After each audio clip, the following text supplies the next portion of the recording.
Welcome back, everyone, to The Angry Chicken. I'm Garrett Weinzerl. She's Jocelyn Carney.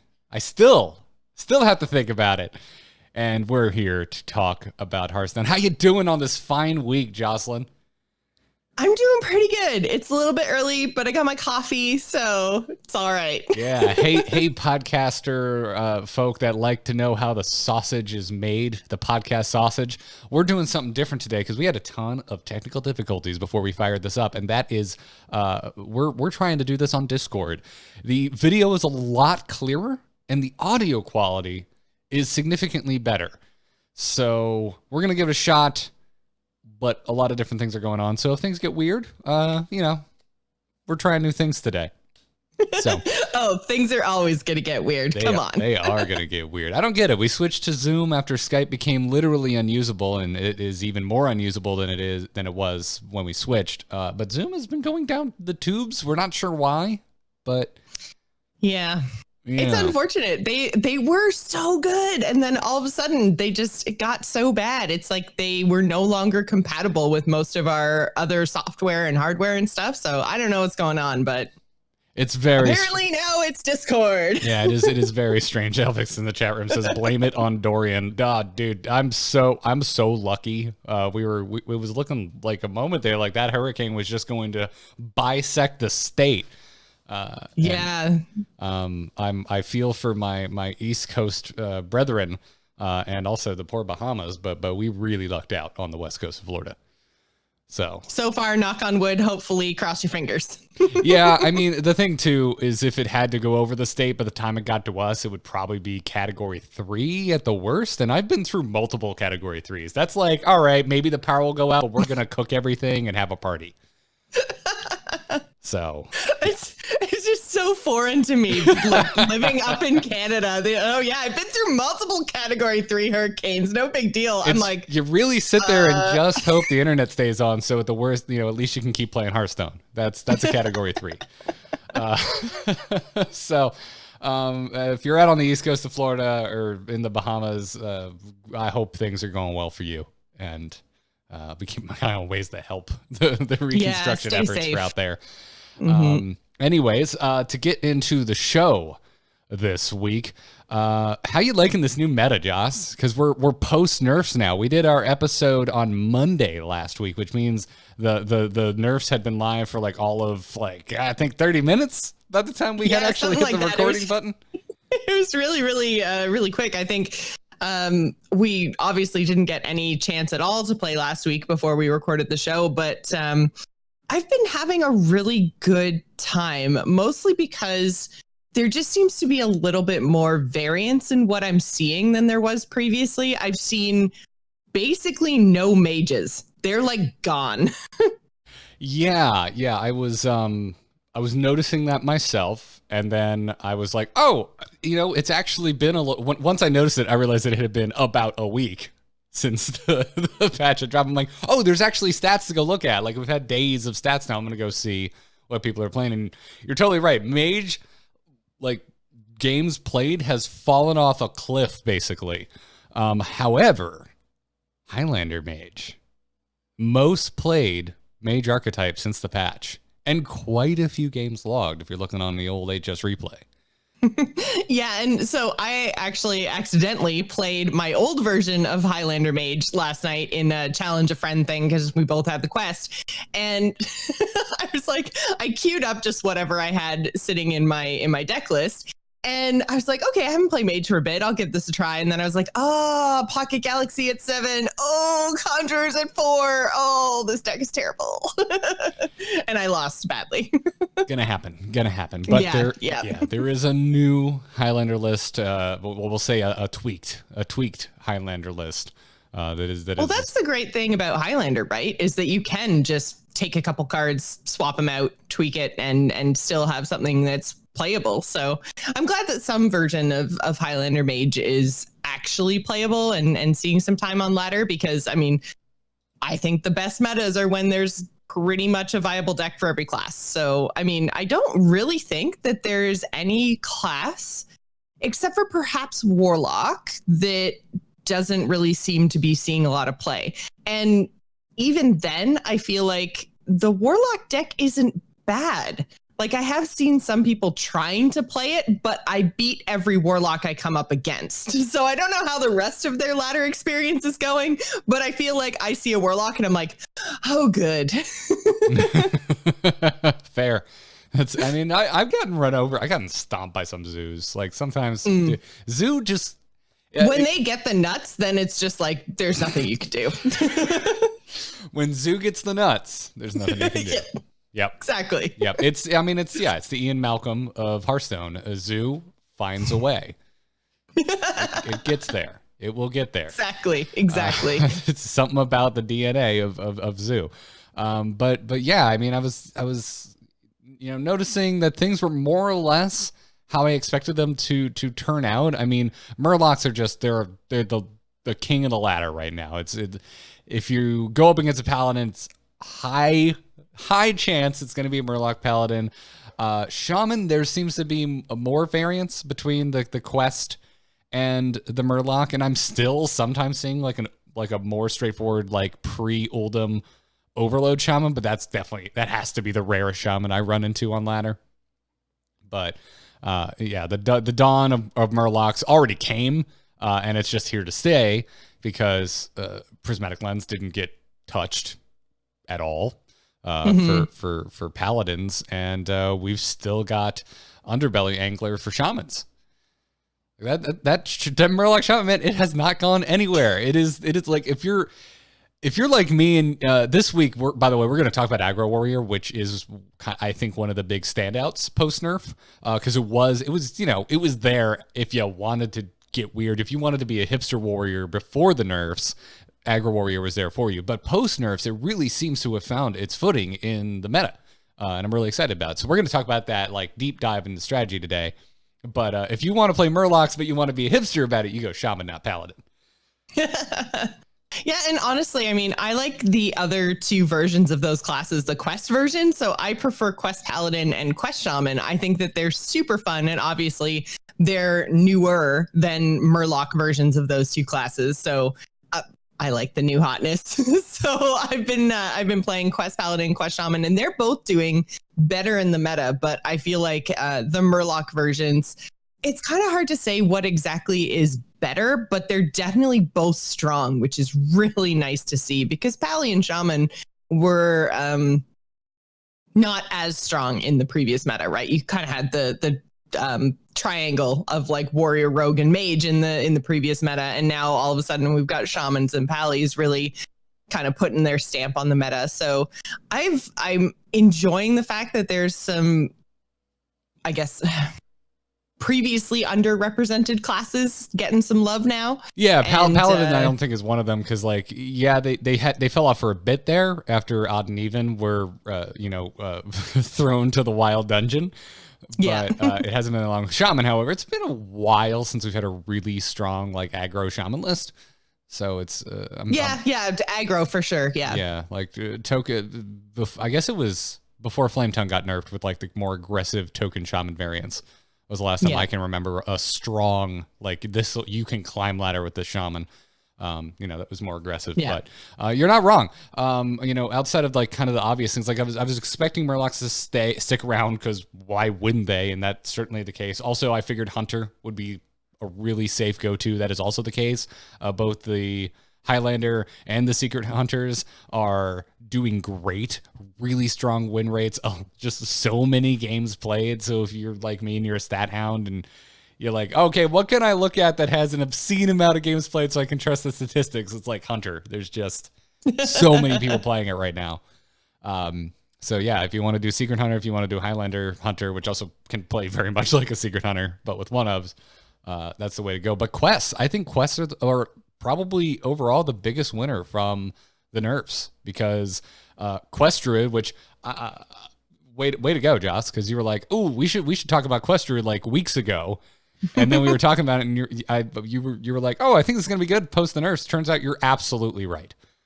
Quest Druid doing very well after the nerfs. The most popular version of the Druid, which was the case before the nerfs, but it just wasn't doing as well.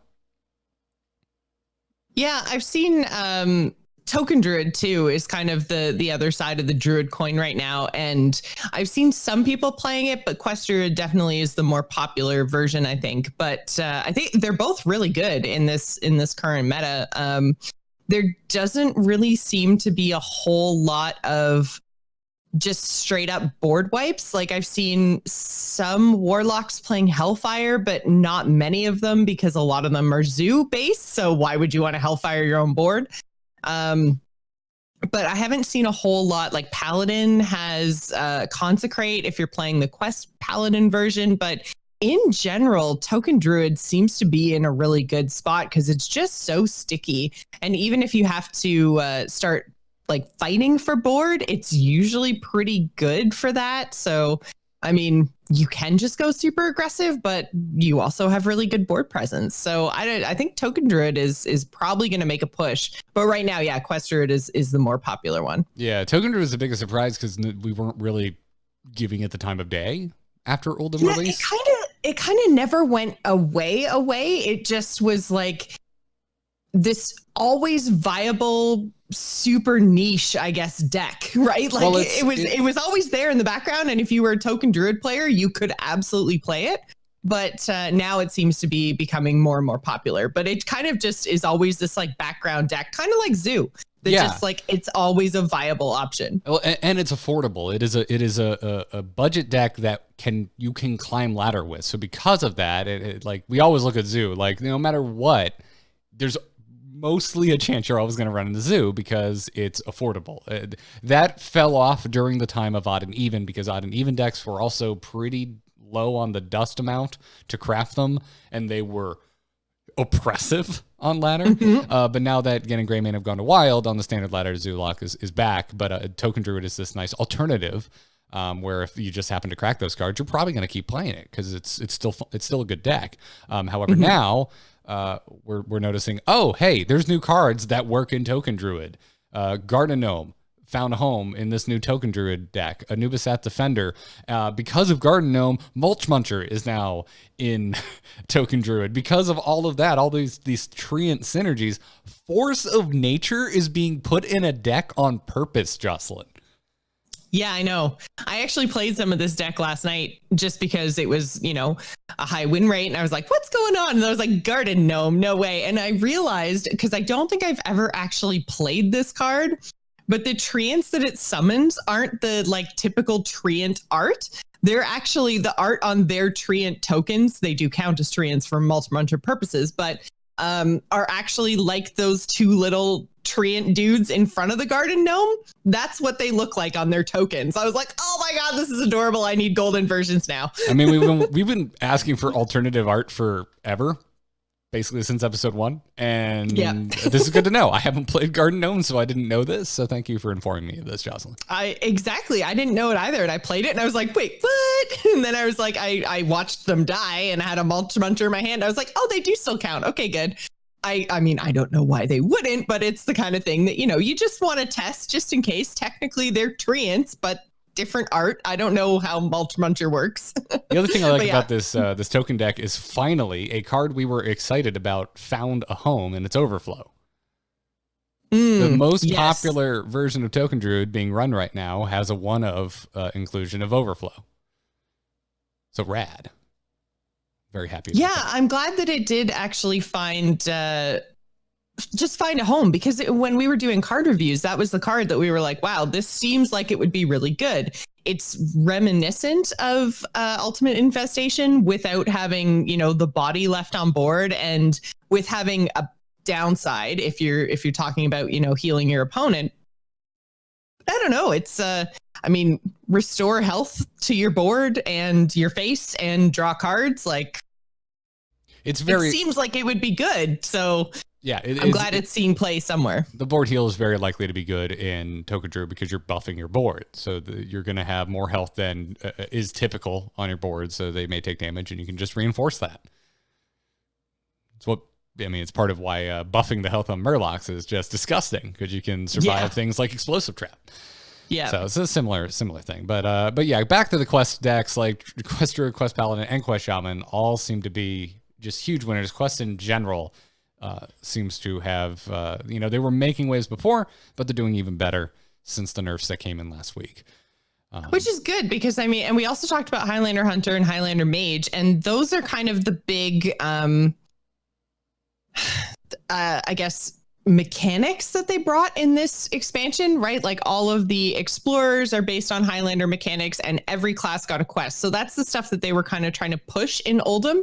And before the nerfs, we didn't really see a whole lot of that. So it's really, really nice that after the nerfs, we're seeing these decks become more prevalent, because then it makes it seem like there's just a little bit of difference from previous metas, right? Like there, you can do different things. You feel like you're in Oldham, and then hopefully next expansion will feel like we're in whatever that's going to be. So it's really nice when the thing they're trying to push in the expansion actually becomes competitively viable, right? So I'm glad, like, more quest decks, more Highlander decks, like, let's go. Yeah, I dig it. I dig it quite a bit. So, other than that, I mean, we talked about kind of the fall off of Mage. The one thing that I want to bring up that we haven't really yet is the fact that Combo Priest doesn't really seem to have been that affected by the nerf. They're not as oppressive as they once were, but they still have a very healthy win rate. And it's not like their matchups suddenly got thrown completely out of whack because of extra arms. Yeah, this deck, it kicks my butt. Always. Like, I don't know what it is, but anytime I go up against a priest, and I guess that's not 100% true because it does still suffer up against aggro, but there's that the 2/6 taunt with Death Rattle. The Death Rattle kills one of your minions. And that card, because they do that and then they do the res stuff, and I'm just like, oh my God, stop killing everything on my board. You shouldn't be able to taunt and also kill everything on my board. Cut it out, priest. So, I mean, sometimes I can aggro my way through and win, but man, like it just feels like you can never leave anything on the board with that deck. Oh man, it's brutal.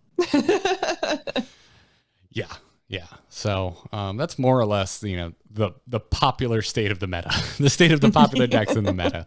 The other thing we didn't dive into is Aggro Warrior, and that's because we're going to do a bit of a deep dive in today's strategy talk. But before we get too deep into the show, before we move into this week's Hearthstone news, we do want to thank those of you supporting us over at Patreon.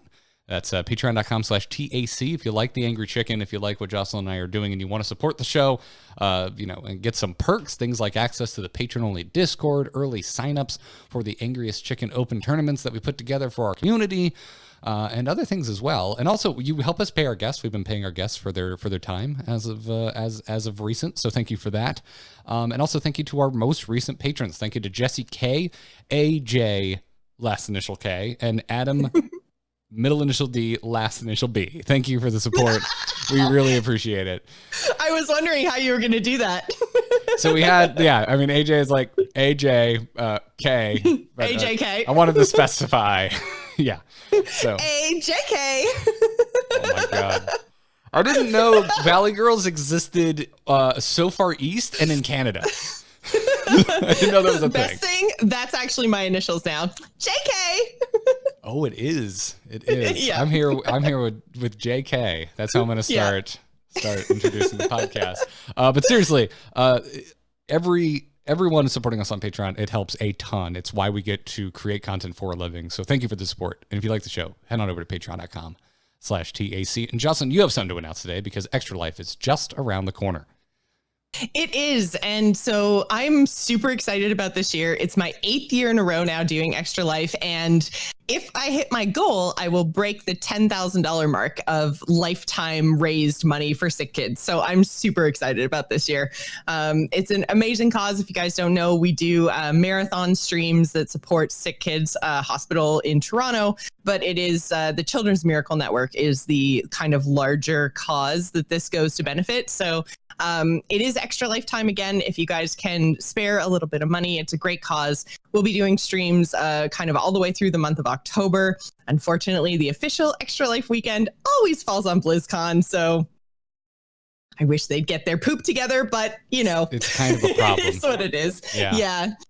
But yeah, so I won't be actually streaming on the Extra Life, the official Extra Life weekend. But we have been doing, I guess last year was the first year that we actually did this, where we did 12 to 18 hour streams multiple times instead of one 24-hour stream.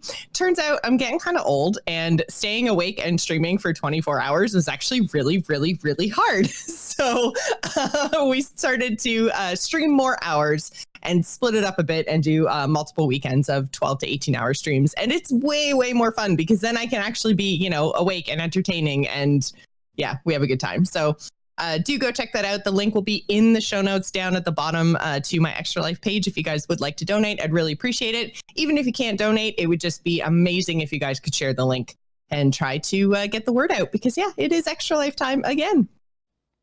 Awesome. Everyone should go and check that out. And I need to talk to you to figure out if I can get involved this year, because absolutely, it used to be a problem that you're doing it on actual Extra Life, and that never worked out for me. But if we're moving dates around, we should. Oh yeah, no, and it just, that's the thing, right? It makes it a lot easier to coordinate. It makes it easier to get guests on to play different games and stuff. And when you have to choose like one day, it was just so stressful, because then it was like, okay, we have like this crazy packed schedule and we have to figure out exactly who's available when and make sure we pick a date that works for everybody. Now, since we're doing like 3 to 4 weekends, it just, you know, like everybody's got some time in there eventually. I would have to like go back to my parents' house so I can yell, "Mom, I need Hot Pockets!" in the middle of my 24-hour stream, because how else would I eat? Exactly. Although I have a feeling my mom would be like super down for that. If I was like, "Hey mom, I'm gonna do a 24-hour stream for sick kids. You okay doing this bit with me where I'm like a nerdy kid living in his mom's basement yelling for Hot Pockets?" She'd be like, "Oh, she'd be down with that." Oh, she'd be totally down. 100%. Best mom ever. Anyways, check it out, everybody. And let's get into this week's Hearthstone news. Good news, everyone. We finally have a date on when the next Hearthstone single player, we still call them adventures? I forget what the new technical term is. But I honestly don't know. The next, because but single player content. It's an adventure really dungeon crawl again. Again. The next single player Hearthstone mode will be coming September 17th. We already knew it was called the Tombs of Terror, but that is what it's called. But in the lead up to it, we're getting Onward to Uldum, a new in-game event that's going to last a total of 2 weeks. It's going to feature 2 new tavern brawls plus legendary quests, and it kicks off tomorrow on September 4th. If you're listening to this on the download, it may not be tomorrow. It might be actually live right now. At this moment, go play. What are you doing? One is going to be a dungeon run style tavern brawl that's going to be based around the explorers themselves. This is the one that starts on the 4th and will run through next week and end on September 10th. And then the second tavern brawl is going to be somehow based around Zephyrus. We're not sure exactly. That's going to start the following day on September 11th, run through the 18th. And I would like to remind everybody that you should go check out last week's interview with Celestalon, where he teased this very Zephyrus themed brawl. Yeah, and it sounds kind of cool. Like, maybe, I don't know how this would necessarily work, but it almost sounds like it's just gonna be Zephyrus. I don't know. Like, I'm picturing like Unstable Portal Brawl, but all Zephyrus. But then for some reason, like his condition of only having no duplicates in your deck is like turned off or something. So just every turn you can just play Zephyrus. I would be very, if like just a deck of Zephyrus, I'm into it. Why not? Why not? Yeah, let's figure it out, man. That sounds great. And there will also be legendary quests that reward Uldum packs. Completing the brawls themselves will reward the classic packs as is usual, but there's going to be 5 packs in total up for grabs. 2 classic packs from the brawls and 3 Saviors of Uldum packs through the legendary quests. Also, a PSA for our listeners out there: if you have banked 3 quests, you should get one of them done ASAP, because the legendary quest will replace the existing daily quests. So free up a slot. Get that quest done. I don't care if you don't like playing that class, listener. Okay, you probably have enough cards. Even if you're a budget player, you can probably make something work. Go into wild. I know you rank your chicken rank. It's fine. You'll win a game. I believe in you. Half the time, you don't even have to win a game. Actually, that's a very good point. Yeah. If it's like just play X amount of... the quest for Paladin cards, I think. And so I was just like, you know what? I'm just going to play Quest Paladin. I lost 2 games in a row, but I was like, I'm having fun and I did my quest. Yeah. I'm excited for single player again, man. I'm bringing it on. Like, they haven't announced like anything big, like any big differences with Tombs of Terror. I mean, this announcement was really more about the lead up to it. Yeah, exactly. So we haven't gotten too many details. They're kind of keeping things under wraps, but I think that's good because then, it keeps the excitement. We know it's going to be similar, at least, to like it's still a dungeon run type thing, right? So it's going to be the same as Rise of Shadows. Yeah, we've been told multiple times by different folks on Team 5 that, it's more or less the same. But I would imagine that there's going to be some kind of spin on it. So it's 2 weeks out. They keep learning, right? So I expect it to be a little different in some way, shape, or form. It's basically 2 weeks out, which means the next week, I would assume we're going to have like the details about Tombs of Terror itself. So this is probably our last chance to speculate like wild morons. So what's one thing you would love to see kind of layered onto what we saw with the Dalaran heist?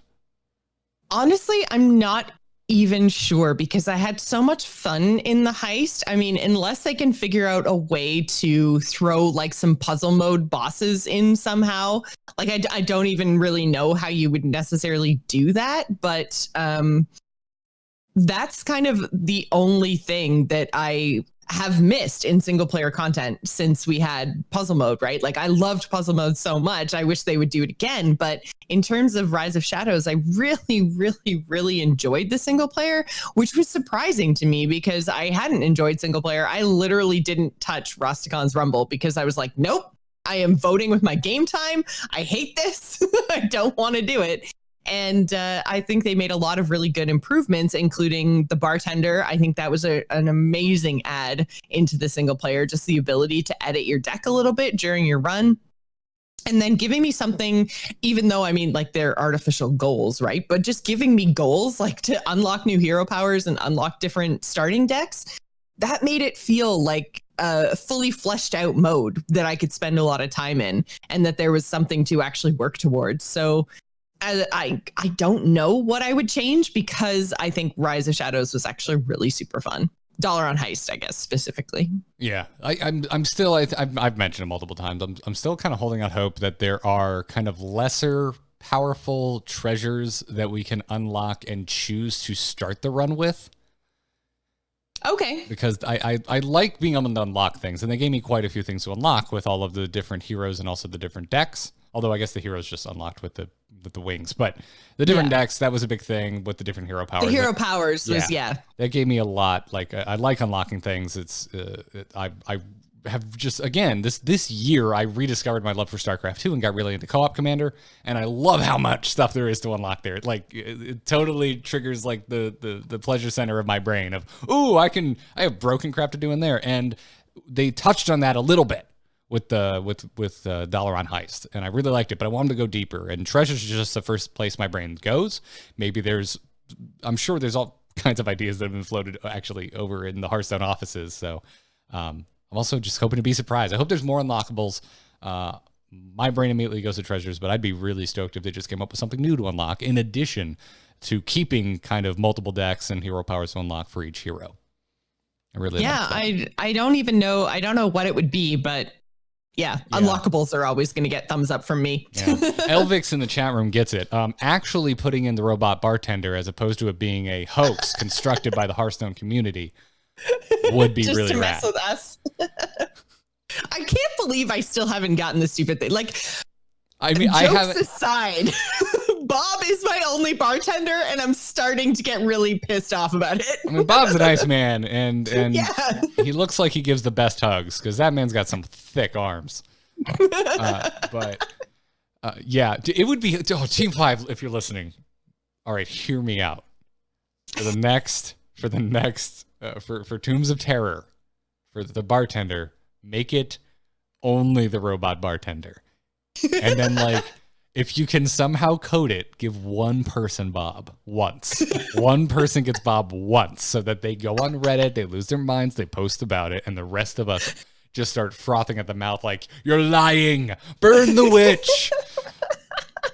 Honestly, I hope that there's some sort of like instead of the bartender like bar in tavern theme, although that does fit Hearthstone very well, but I would love to see some sort of like tomb like mummy theme where it's like, I don't know, some sort of res type mechanic thing. I don't know exactly how I would do it, but I feel like that would be an awesome theme. Like, I don't know, a one coin card is like unwrap the mummies or something. You get to add a random minion to your deck. I don't know, but I feel like there's something there. It would be mostly I just want to see Mermy on the other side of that thing trying to help me build my deck. It would clearly be untie the mummies. Obviously, Jocelyn. Yeah, but I'm excited for it. I'm hoping they kind of add some extra layers. I would honestly, if they just announced there's going to be one more like bar stop, because I really like, probably my favorite thing about Valorant Heist was just getting to adjust my deck. So if they just added like one more opportunity for me to modify my deck in the middle of the run, that would make me really excited. But anyway, would that be too powerful?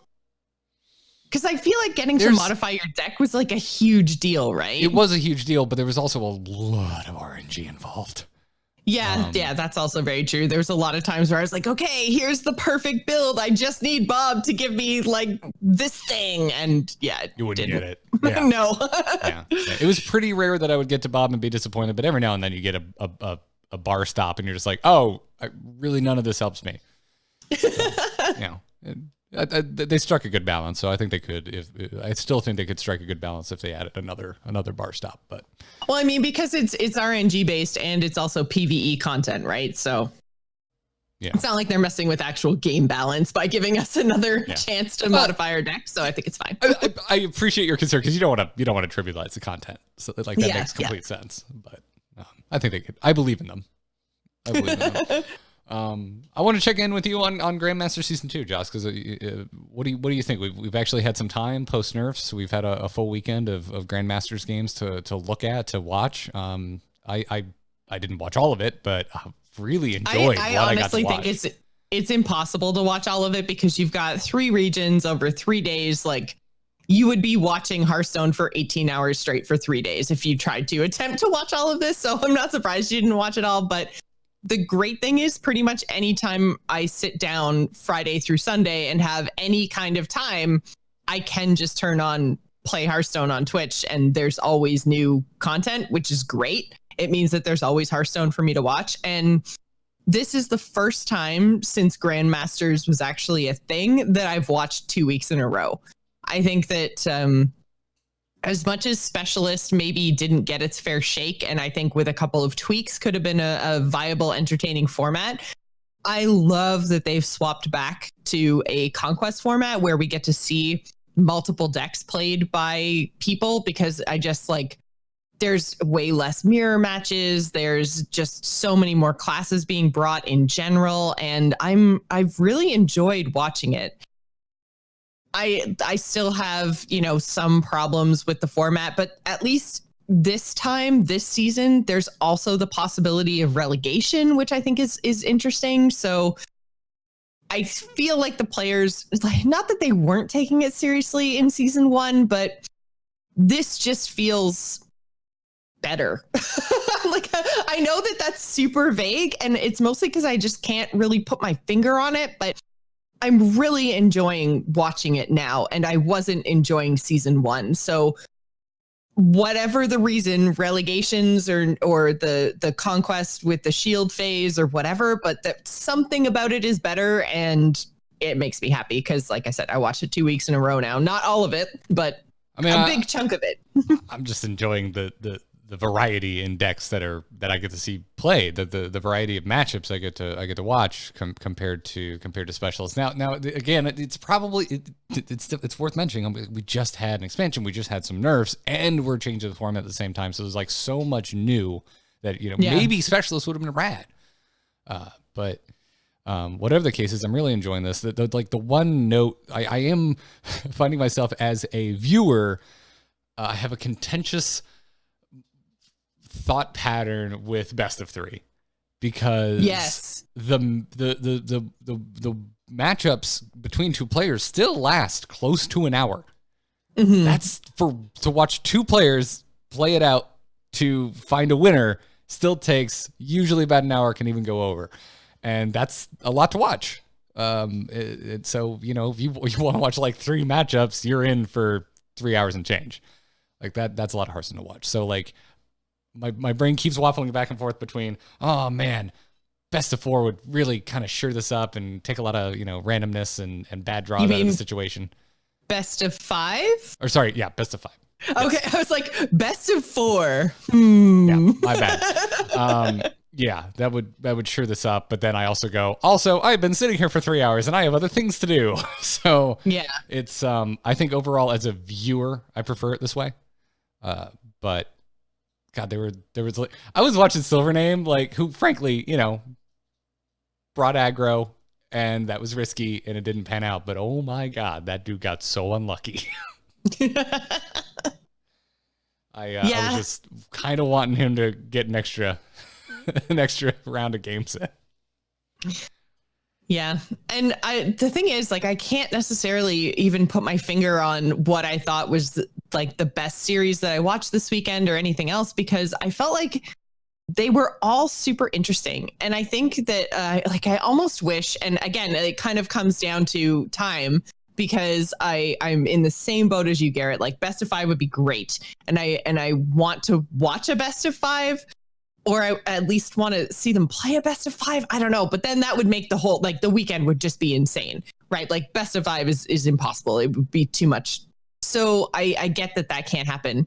But I almost wish that we could kind of see maybe like the pick ban phase. I don't know. Because I feel like that's where the real interest comes in, like the same ways we had specialists where, you know, like they had the talking points about what changed between decks 1, 2, and 3. I find they're not talking quite as much about the strategy that goes into, and maybe it's just because like it's a totally new format, right? So the strategy week to week of like knowing what your opponent brought last week versus this week, and what's, you know, strong and might get shielded versus what you're going to ban versus what you're going to target. Like, I feel like there's so much to talk about there. And I almost wish we could, like, I guess the players do it ahead of time. I don't really know, but basically what I'm looking for is when, like, watching Heroes of the Storm, HGC, sorry if this is a sore spot, Garrett, but it's the only one I used to watch. So I'm welling up with tears as you speak. I'm sorry.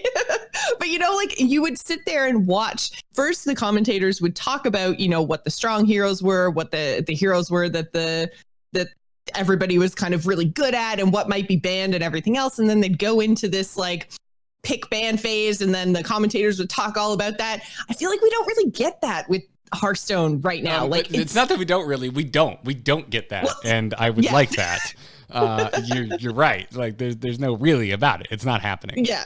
And I would like to see that. I think that's super interesting. And that's kind of what I want to hear, because if I had to go play in a Shield Conquest tournament, or a Conquest Shield, or whatever they're talking about anyways, or whatever they're calling it, if I had to go play in that tournament right now, I wouldn't even know how to start to make a lineup. And, you know, thinking about just before, it's like, okay, I could just ban this thing and then beat the rest, you know, target the rest of the field. But now it's like, maybe the thing that I want to ban is the thing that they're going to shield. So then I have to think about what I want to shield to make sure that I can beat their shield deck, but then also the other things, and what am I actually going to ban? Like, it's complicated in a really super interesting way. And I want more of that. Like, even in the player interviews, like they're still doing player interviews quite similarly to what they used to, of, you know, talking about specific moments in specific games, which is interesting. Don't get me wrong. Like, the commentators are doing a great job, but I wish that they would kind of just narrow down, like, go in on their actual, like, deck selections and, like, how they're playing in this new format, because I feel like there's just this huge piece of this format that we're just not really addressing quite as much. Like sometimes they talk about it a little bit, like in between the matches and stuff, or in between games. But Twitch also puts ads right over top of that. And that is probably my biggest pet peeve with all of this, is that whoever at Blizzard is in charge of deciding when to run ads, stop running them over your commentators. It's like as soon as the Hearthstone match ends, someone pushes the run ad button and I'm like, all I want to do is hear what they have to say. Why are you doing this? Because you should just watch it on YouTube after the fact, because it's a lot easier to consume. Yeah. Yeah, honestly, it's so frustrating to watch live sometimes, especially when you've got the commentators, like, the commentators are talking, they start to run ads, and then the ads finish, and it's like 4 minutes left of the break. I'm like, just run it over the break. This is not rocket science. You have a break. That's when you should be doing things. Anyways, that's my little mini ad timing rant. Yeah, man, I don't know. Live stream is hard. Okay. Elvix, I am also getting 17 to 18 ads between games. It's ridiculous.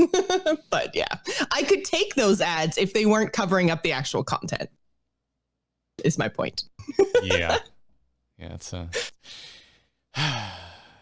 almost like there's a partnership agreement or something. But Man, overall, I don't know. that aside, I think it's been just such a major uptick in quality. I'm really enjoying Grandmasters. I am stoked for BlizzCon, Jocelyn. I cannot wait to go and like watch Hearthstone eSports matter again at BlizzCon. I know. And the fact that we're not going to be squirreled away in the back hall is kind of nice too. So I think that this is going to be a really good time for Hearthstone this year. Like, I'm stoked, man. I'm stoked. It's going to be good. I mean, I feel like, I kind of feel a little bit bad because I'm assuming that Hearthstone is going to take over Hero's spot because there's no HGC. So I'm kind of thinking like, that's what I've got in my head, like the layout of BlizzCon. And I am, I guess, assuming we're not going to be tucked away in the North Hall because there's no HGC this year.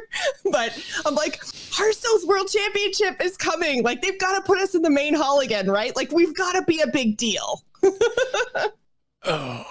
Everything hurts. Hey everyone, go check out Into the Nexus, where the dream is alive. I feel so bad. I feel like the dream I've just lives been on, like, everyone. HGC, poke, poke, poke. Can I make Garrett cry? I'm sorry. That's all right. I mean, Hearthstone's esports is alive and well, but it's been terrible for the first half of the year, so Yeah. No, I'm poking the bear. It's fine. I think I didn't think Specialist was that bad. I think it wasn't that bad. It had some areas to improve on, I think, but yeah. So I'm super stoked to be going to BlizzCon and to be seeing Hearthstone be back in the limelight a little bit, even if it's just because our championship is going to be at BlizzCon again. Like, that is so awesome, because as much as global games was a thing, let's be honest, nobody went to watch that. Like, it wasn't a draw. It would have been interesting. It's unfortunate. Because we're talking in a whole lot of assumptions, because Hearthstone not having its finals at BlizzCon anymore coincide with Hearthstone stage also not being in the main hall anymore. Exactly. Which is why I'm assuming that we will be back in the spotlight. Yay! Yes. Yeah. I'm pretty sure it's been confirmed that it's back in the main hall. Has it? I wasn't sure. I thought it was. I don't know. Maybe I'm just projecting here, but there's not going to be an HGC stage. So what the hell are you going to put there? Yeah, exactly. So what are they going to put there? Hearthstone. They're going to have the Overwatch 2 stage, a stage dedicated exclusively to the Overwatch sequel that I am not excited about.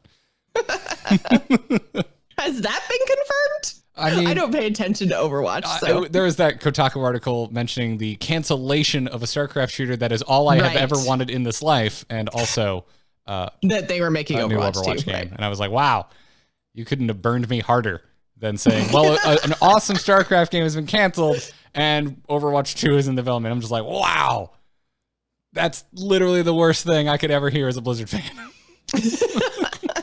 But Yeah. Anyways, there's no way. It's got to be. But it would be interesting. Like, say it goes back to the main hall. It would have been interesting if Global Games got one more year and it went to the main hall to see if it had a bigger draw. Because I'm sure being sequestered out of the main hall played a role.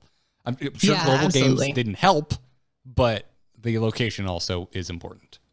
Yeah. No, I completely agree. And it kind of would have been interesting even if we'd done both, right? Like, have the World Championship in the main hall and then Global Games off where it was last year. Like, can you imagine double Hearthstone eSports events at BlizzCon? That would be so cool.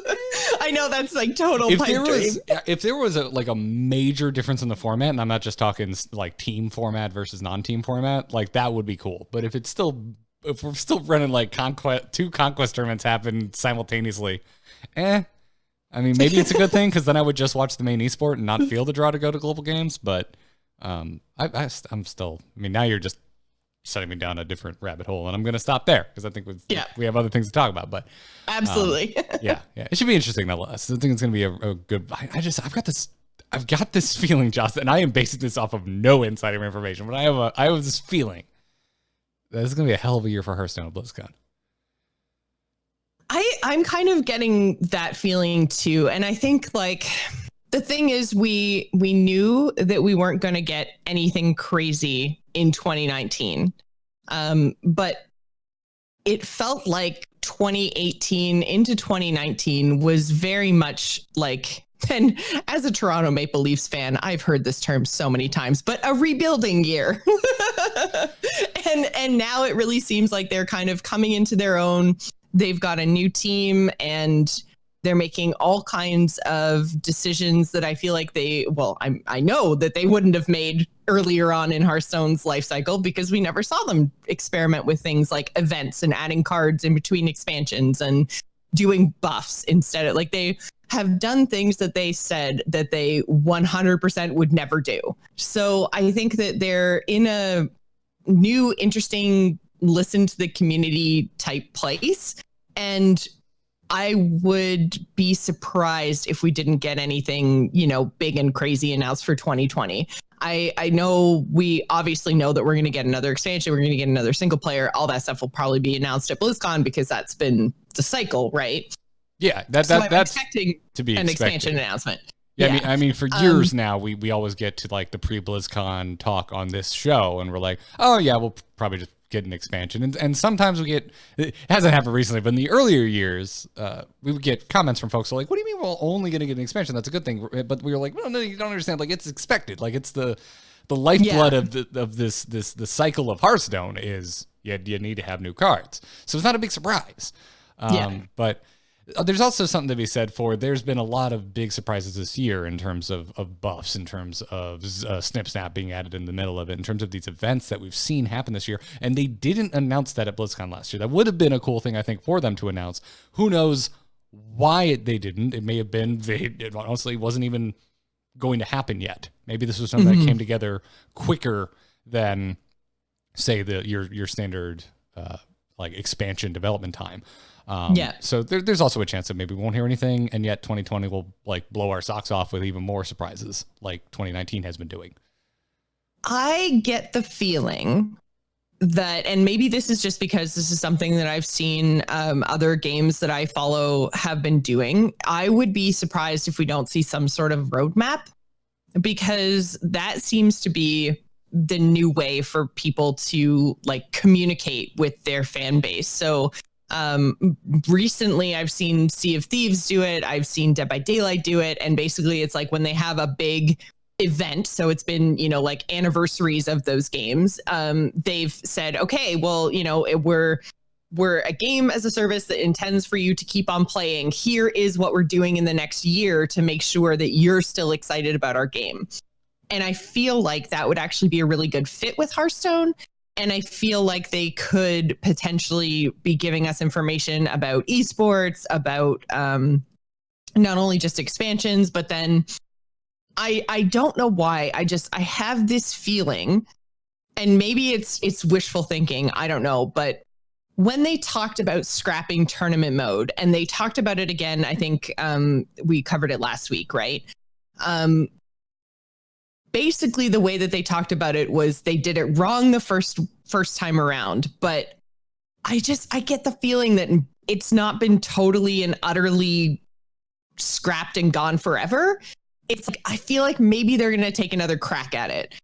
And even if it's not tournament mode, I just get the feeling that 2020 is going to have something like, and not just like expansions. Like I'm talking like actual, like we'll get a new way to play Hearthstone. I don't know why. That's just, it's just the vibe, the feeling that I get this year. So maybe I'll be super disappointed, but I don't think so. And I think at the very least, I think we're probably going to get this is what to expect in 2020 roadmap with a little bit more info than we normally do. That'd be interesting for sure, because it's not something I think we've really ever seen from Blizzard. A lot of their games, I think it would be kind of weird because of the development cycles. Like WoW would be kind of strange. We do sort of get that at BlizzCon every year for WoW. They do tend to detail much further out for World of Warcraft than they do at any other time of the year at BlizzCon. But no other game have they really done that for. Yeah, we usually get 2 to 3 patches worth of info, even though it's usually pretty vague. But I mean, they were talking about 8.3 at last BlizzCon, so yeah. Well, we've got some breaking news, Joss. But before we get to that, I want to thank one of our sponsors today, and that means Joss. I mean, it's like, hey, Joss, shopping online is like way better than physically going to the store, right?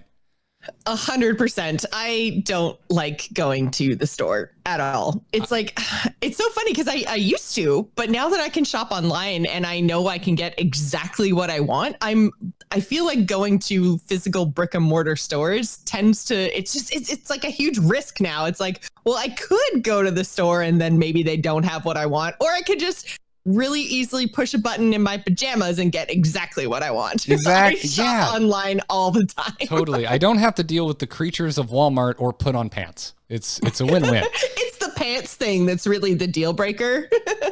I'd say it's about a 50-50 split for me. But for me, it's all about the pants. The only problem though is like 9 times out of 10, you're probably overpaying when you shop online. Otherwise you gotta what do you gotta do? Go to Google and look for coupons and and hand enter codes one by one, only to find out like all 18 of them don't work. Well, yeah. Today's sponsors got you covered, because you can use Honey. And if you haven't heard of Honey, it's a free browser extension that saves you money everywhere you shop online. It finds coupon codes and other discounts across the web and applies them to your cart automatically. I don't really know how it works, Jocelyn. It's basically the Zephyrus of coupon codes. But all I know is that Honey saves me money where I already shop. And, I'm an easy man to please. So my first thought was, can Honey give me an excuse to buy a new casual blazer? Because I love casual blazers. Same thing. Not for casual blazers, but I did the same thing. I was like, okay, this seems like, there's no way that this is actually how internet shopping works, right? Like, I know how much things normally cost me. So I did the same thing. I went to a website that I normally shop for clothes on, and they were having a sale anyways. And I'm like, all right, Honey, let's go. Let's see. Can you actually? And it got me another 10% off. It was a 40% off sale. I got another 10% off. I was just like, damn. All right, I'm sold. Yeah. I went to Express and I'm like, I want a new casual blazer, because like new shoes, it's something I can't stop buying. But I need an excuse. I need to get some money off. And it was like, oh, here, magically, poof, $22 off this jacket, all yours. I was just like, I'm going to look nice at my wife's convention I have to go help her with in October. Awesome. It's going to be great. So you should go check it out. The average Honey user saves about $126 per year. And that's like, I think I did the math. That's like $3 short of pre-ordering an expansion mega bundle and standard bundle, Jocelyn. There you go. That's pretty insane. You figured it out. Just install Honey. It's also it's basically a really nice blazer. That's how I quantify everything in my life. So go check it out. There's basically no reason to not use Honey. It's free to use. It installs on your computer in just 2 clicks, and it'll save you money so you can treat yourself to something nice. Go get Honey for free at joinhoney.com/TAC. That's Join Honey. Make sure you enter join. joinhoney.com/TAC. We thank them for their support. And we thank you for going to joinhoney.com/TAC And now, Joss, breaking news. Tombs of Terror has an announcement video, which means for the podcast audience, I'm just going to pause the recording right here. And for the video audience, sorry, we don't edit these. So, shall we watch this video? You know what? Absolutely. We'll do this. We'll do this. This might get us flagged on YouTube, but we'll figure it out. Let's see. Where did it go? Here it is. Wait. We're still doing another one of these? Even with the plagues out there? All right. Greetings, Junior Ryan Explorers. Collins! Are He you used to be on ready the for Heroes team. adventure? I sure hope so. I'm Ryan Collins, and I'm here to send you out into the Tombs of Terror. The Tombs of Terror sound completely and utterly horrifying. But you're going to be totally 100% fine. I'm not going, though. No way. You may have heard about those nasty plagues in Old Doom. What you may not know is that the League of Evil unleashed them to destroy the world, and in the process, let loose some seriously mighty mystical beings. And that's where you come in. Tombs of Terror will follow the format of previous Build As You Go adventures. You'll be fighting a series of random encounters and improving your deck as you go with more cards and fantastical treasures. Not only that, but you'll be accompanying the best of the best. That's right, Rand Bronzebeard, Elise Starseeker, Reno Jackson, and Sir Finley Mergleton, they're back. And these legendary explorers have a few new tricks in their wide-brimmed hats. For this momentous occasion, each of the 4 explorers are dual-class heroes, fully representing the strengths of 2 distinct classes at once. For example, with Reno's recent experience with magical artifacts, magic! He's able to sling spells as a mage and use some of his old tricks as a rogue. You'll be able to build your deck with cards from both classes, creating new and exciting combos as you go. Want to deliver a massive druid swipe into your opponent's face with Prophet Velen in play? How about activating rogue combo cards with mage spells? Deck building rules are out the window. Again, with the League of Explorers by your side, I can 110% guarantee that you will be totally fine. Early reports have informed us there's even a nice tavern out there in Old Doom, where you can relax, modify your deck. I'm not sure who would be running a tavern during such chaos. Nice. At the start of your adventure, you'll get to make another choice to help shape your deck. You'll still choose a starting deck and hero power, but now you'll also have your own collection of signature treasures for each hero. Signature treasures are special cards suited to each explorer that you'll be able to unlock as you play. As you progress, you'll unlock even more powerful signature treasures, giving you a steady flow of new options. So while Reno Jackson may start off with his trusty hat, he'll eventually end up with the Gatling Wand, a powerful instrument of magical might. You may find that some signature treasures are better suited to your playstyle than others, and that's part of the fun too. With your group of explorers fully equipped and ready for action, Tombs of Terror will bring you through 4 chapters of tomb diving goodness. You'll fight a wide assortment of villains, mummies, a bunch of water-toting murlocs. But you're really here to take down these Plague Lords. Plague Lords are the physical embodiments of each of the plagues. They range from a monster made entirely of murlocs to a living form of rage itself. These are huge enemies to tackle with enormous health pools. As they take damage, the Plague Lord will change phases, switching hero powers and strategies to become even deadlier. You might be worried about your chances, but I assure you, you'll be safe. Not only are you a well-trained explorer with cutting-edge equipment, but Plague Lords actually have persistent health pools. So if you show up, go face for 100 or 200 damage, and then get smashed, don't worry. The next time you fight that Plague Lord, that damage will still apply, allowing you to whittle them down if you need to. Although Plague Lords are the purest embodiment of evil we've ever encountered, we're certain that, look, I can't do this. These guys are doomed. Get out while you can, it's not gonna work. But no, you'll be fine. Everything's fine here. Once you defeat all 4 chapters, you'll unlock the finale, which is a delightful mystery. Good luck out there, explorers. And if you manage to get yourself mummified or worse, please don't come back for me.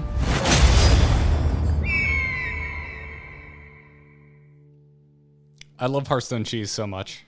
Sorry, Joss, I figured you would watch that on your own and mute my butt.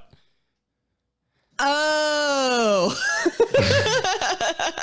I don't have an easy way to send you that audio without having to like completely reconfigure my entire system. It's totally fine. I figured it would just work like bumpers. Clearly, I was wrong. No, bumpers works because it's built into the soundboard. That's why I can do things like hype. Yeah. Yeah. Let's see here. I'm trying to. I kind of missed how the thing on the Plague Lord worked. Let me double back to that 1 sec. A bunch of water-toting murlocs. But you're really here to take down these Plague Lords. Plague Lords are the physical embodiments of each of the plagues. They range from a monster made entirely of murlocs to a living form of rage itself. These are huge enemies to tackle with enormous health pools. As they take damage, the Plague Lord will change phases, switching hero powers and strategies to become even deadlier. You might be worried about your chances, but I assure you, you'll be safe. Not only are you a well-trained explorer with cutting-edge equipment, but Plague Lords actually have persistent health pools. So if you show up, go face for 100 or 200 damage, and then get smashed, don't worry. The next time you fight that Plague Lord, that damage will still apply, allowing you to whittle them down if you need to. Although Plague Lords are the purest embodiment of evil we've ever encountered, we're certain that, look, I can't do this. These guys are doomed. Get out while you can. Okay. All right. That's all I needed to know. Cool. I think we're good. I think I know enough to actually do a podcast segment on this. Let's see. Let me kick back on the recording. Are you good to go? Yeah. Yep. Sweet. All right. Kicking the recording back off in 3, 2, 1. All right, and the breaking news is we just got the official video on Tombs of Terror. I'm also super stoked because that it's just a Heroes of the Storm heir to today's episode of The Angry Chicken, and most of it's sad, but this is a happy one because Ryan Collins, who used to be on the Heroes team, got to do the Tombs of Terror video, and that just makes me happy. Yeah, so I don't know him. I didn't follow Heroes that closely, but he's the, I guess, new mission designer.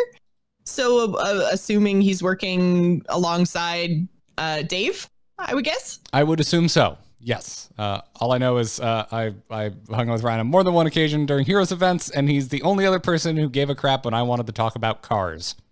So I'm so glad that your car buddy is working on Hearthstone now.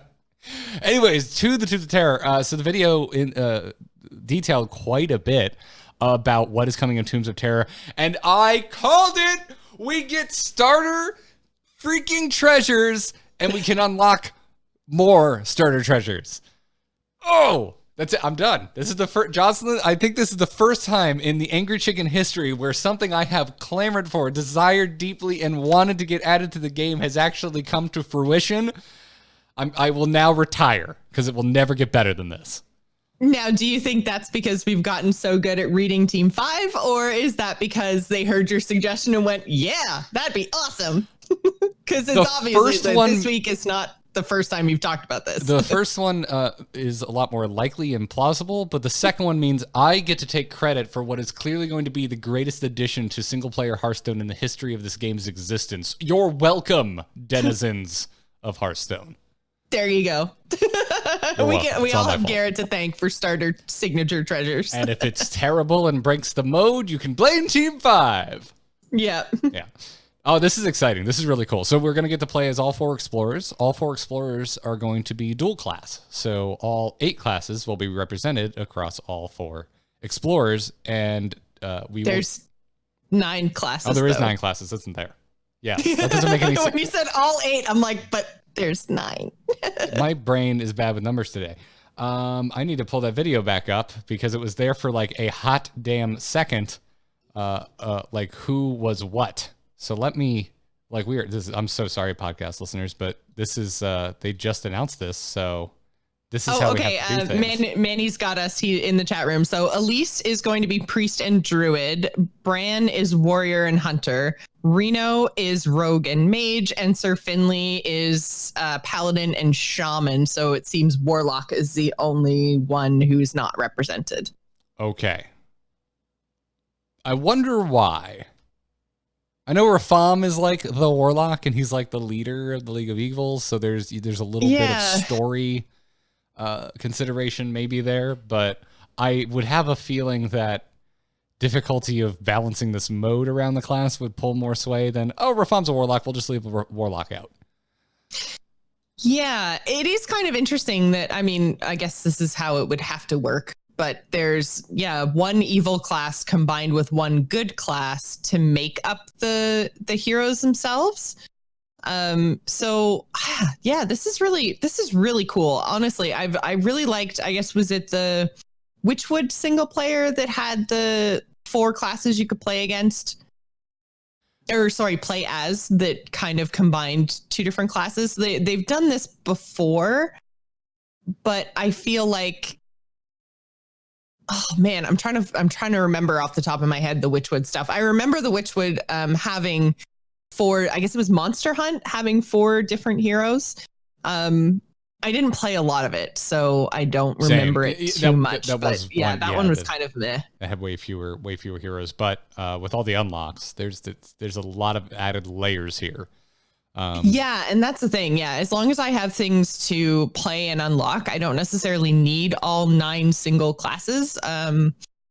As long as I'm going to be doing fun stuff, I'm on board. So right. So that's how it's going to work. Is if you're Reno, it's your mage rogue, which means you'll be drafting from both rogue and mage card pools. I wonder if it's going to be like mixed up card pools, or if it's going to be like 3 mage cards, 3 rogue cards. Oh, come on. This is Team 5. I bet they were like, oh, this is what we're doing. Sweet. We get to come up with like combined class like trays, like buckets. Yeah, because that's like the most fun. The B word. This is the most fun about it, is like, oh, I want like rogue combos, but with like crazy like low cost mage spells to trigger those combos. Like, so I bet there's multiple like combo trays for Reno that is a mixture of rogue combo cards and low cost mage spells, for example. I hope so, because that would be really cool. I mean, the kind of flip side of that would be that you would just have the ability to choose like some mage cards and then some rogue cards. But I think it's cooler if the buckets are mixed, but we'll see when it comes. Yeah. Volkai's kind of getting into this in the channel. What if there's like a secret 5th hero at the end of all of this? That's like a big hint to the final expansion of the year. How cool would that be? Like maybe that would be super cool, because that's something that I've kind of said, like, as much as they've drawn the thread from like the League of Evil through the League of Explorers and the Dalaran Heist, and then the summer event, the Fire Festival that we had, they've been drawing some threads through, but I would like to see some teases sooner rather than later as to what our final expansion is going to be, because if they're trying to tell a story across the entire year of the dragon, then like we should have some idea heading into the final expansion of what that might be. But yeah, there's a couple of people in the chat room wondering if warlocks in general are part of the final secret mysterious finale. Maybe. By the way, it's $19.99 US to pre-order this. It looks like. Oh wait, hold on. Trying to figure this, because there's one less. Almost a Zelda sound. Yeah, there's. We're gonna get flagged because it's gonna be, that's such a good rendition of the Zelda music. Copyright music. Yeah. I'm trying to figure this out. The first chapter is available for free on September 17th. The next chapter will be immediately accessible, unlocked for 700 gold or $6.99 US. You can also get access to all 4 chapters and the grand finale by purchasing the adventure bundle for $14.99. Okay, I was about to say it's one less chapter than before, so I was curious cheaper if they were adjusting the price, and they are. Which is awesome. So a similar type experience to the previous, well, I guess kind of similar, kind of different. There are some big differences, right? So yeah. You've got the signature check. Here's where I saw $19.99. There is a pre-order option that gets you more for $19.99. You obviously get all 4 wings, but it looks like you also get, this was in the chat room because this is not easily formatted in the store, but chat is moving quickly. Is bundle for $19.99. You can adventure a card back and a free legendary. Well, okay, so you're honest, basically you're paying for that legendary. Yeah, so you're paying for the card back and the legendary. Yeah. Fair enough. That's dude. Anytime I can pay just a little bit more money and get a guaranteed legendary, I go for it, because I wouldn't call myself a budget player, but I am a player with a budget. I have a budget. As if you were paying attention on the video version when I was looking at deck lists, you could see I was missing things like Force of Nature. For example. Yeah, which, I mean, did you You must have disenchanted that when they changed it. Yeah. Okay. Get my dust back. Well, yeah, and it's been literally years since we've used the card, so I feel safe in my choice to dust that card. Plus, if I make it again, I'm basically out nothing because I got the full amount of the dust back. So exactly. So in terms of actual changes, so we've got 4 chapters instead of 5. But there's going to be a finale, but it's not a full wing that we pay for. Correct. And then we've got signature treasures, which are different than last time. So that's where we get to pick a treasure at the start of the run, like Garrett was suggesting. Like I said, no, like I totally called and willed into existence. Exactly. There you go. And then the other difference, though, is that we're going to be. So tell me, because again, I couldn't hear the sound of the video. So tell me about Plague Lords. So the Plague Lords are like the big bads of each wing, because the Plague Lords sync up with the 4 Plague card. There are 4, right? Because I've literally gotten every number I've tried to call from my brain today wrong. There are 4 Plague cards. I'm pretty sure right? There's 5 because there's 1 plague for each. 5 evil plagues. Okay, class, so I bet the final one is the finale. I bet the finale is some big old mega plague lord.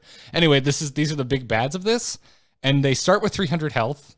The fights themselves. Yeah, I saw that, and when I couldn't actually hear the video, I was like, 300 health. WTF? How am I supposed to deal 300 damage before I die? By doing it, it sounds like through multiple runs. So they start with 300 health. The fights themselves will have multi-phases. It sounds a little bit like they're, bringing a little like raid thoughts from World of Warcraft in the Hearthstone. They said it's gonna move through multiple phases, and then they said, don't worry if you die, if you lose to the Plague Lords, because they have persistent health, which means the next run, the next time you go up against the Plague Lord you lost to, however much damage you did to them. So say you took them from like 300 health down to, let's call it 180 for the sake of this example. I have no idea if that's even possible. I'm sure it is, because you can usually do some pretty busted things in these runs. But let's just use that as the example. Then, so you died to it. It had 180 health left. You fire up a new run. You get back to the Plague Lord. It now has 180 health instead of 300. Okay. So you said they're multi-phase fights. Then does that mean if are the phases tied to its health pool or a number of turns? Oh, okay. It wasn't clear. Okay, cool. Unclear. Well, either way, I feel like either way, that's kind of interesting, because then it's a cool way to gamify failing. Yeah, exactly. And so what happens? They probably, again, didn't go into this in the video, but my next question would be like, okay, so persistent health, I beat the Plague Lord, I get him down to 0. Can I never play against him again, or does it reset to 300? It must reset, right? It has to reset. It's all about replaying these things, I would assume. Yeah, again, if the video got into that, I missed it. I was too busy typing what I thought was important stuff. But sorry, I have so many questions. I do too. But a lot of that seemed unclear to me.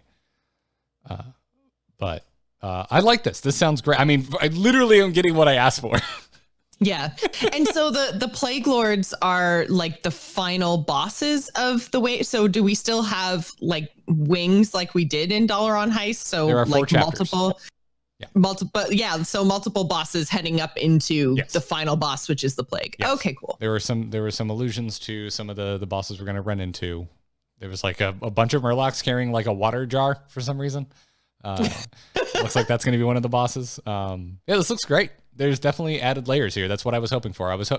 We knew they weren't going to stray too far from the path. Yeah. So I was. They adjusted my expectations. I would say very well, and so I wanted added layers. We're definitely getting added layers, so I'm excited for single player again. 2 times in a row, I am legitimately hyped for Hearthstone single player. Yeah, me too. This sounds really, really cool. I'm excited to see the story that they're going to tell with this. Think it's super cool that they're doing like a mysterious finale, especially since they're adjusting the price accordingly to having only 4 chapters. All of this seems like really, really good news to me. I've got so much travel happening in October too, so I'm gonna be working away at my heroic. It's gonna be great. Yes. Nice. This is good. This is also like selfishly extremely good timing for me. So I'm excited for this. But rad. You can find out more info on the official Hearthstone site. This was shooting from the hip. This dropped in the middle of our episode. And now we're going to move into this week's strategy discussion, which is Aggro Warrior. Hit it very hard. Wanna blow something up?